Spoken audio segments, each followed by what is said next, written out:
My name is Katrina Cain-Griffin. My teachables are family studies and history. So I was doing the IS division, intermediate senior.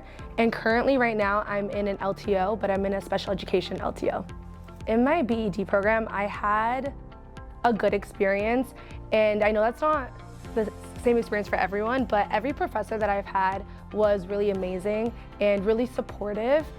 The classes that I took, what I found that were very helpful. I don't think it would be one specific moment per se. I would think that it would be more so of a collective and just my overall experience. A lot of the knowledge that I've gained from my professors, but even from just discussing things about teaching with the people in my classes, all played a part into getting to where I am now.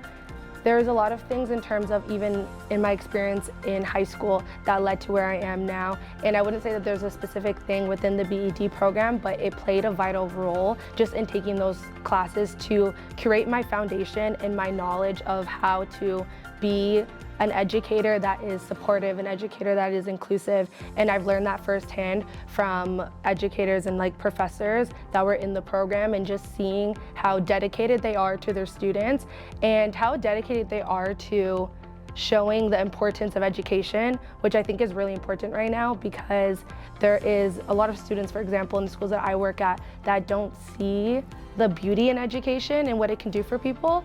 And so being able to see that and hear that from my professors really inspired me into pursuing my education further, into doing my master's, but also into wanting to embody that within myself so that I know how and who and what kind of teacher I can be to show up in my classroom. The biggest lesson I would say is you need to be curious. Be curious and be active. And what I mean by that is you need to go and seek out things.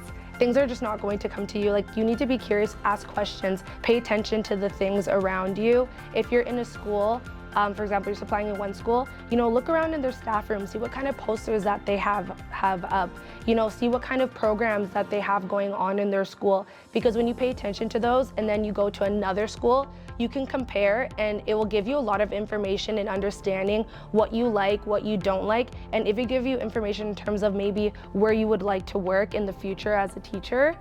But I think it also plays a really big role in terms of your own professional development in understanding the educational community and understanding how schools operate and the systems around it in terms of how they operate. The more that you are curious, the more that you will know. So you need to ask questions. Even when you're in teachers college, ask your professors questions, because they're there to help you and they can be one of the best mentors. Ask the people in your class questions.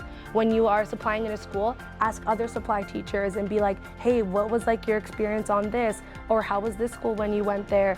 Have you heard of any jobs that are coming up? Because the more that you communicate with people is the more that you're gonna learn. And for me, the way that I was able to learn all the knowledge that I have was a lot from asking questions, from emailing people and finding and seeking out that information.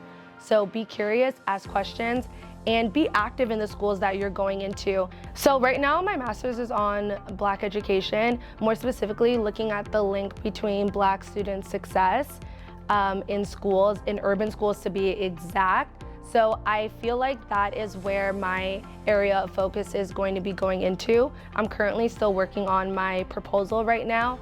And so in terms of my exact research question, that's still up in arms and being crafted and constructed right now. But that's in terms of specifically my area of interest is Black education and Black student success.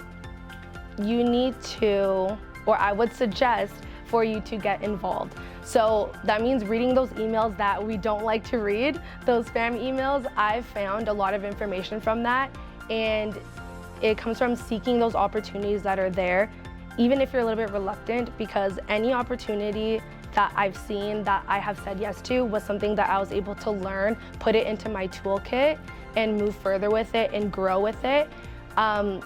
Your experience that you're going to have, your start of your career, your learning journey, all starts from you, and it starts from you being an active seeker.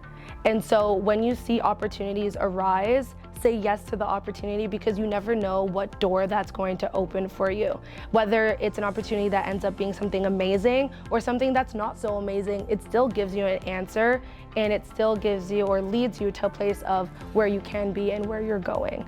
So I would say, try to involve yourself into the programs as much as you can, whether it's joining any student clubs or even going to any of the workshops that you can go to, just so that you can learn more and act more on your professional development.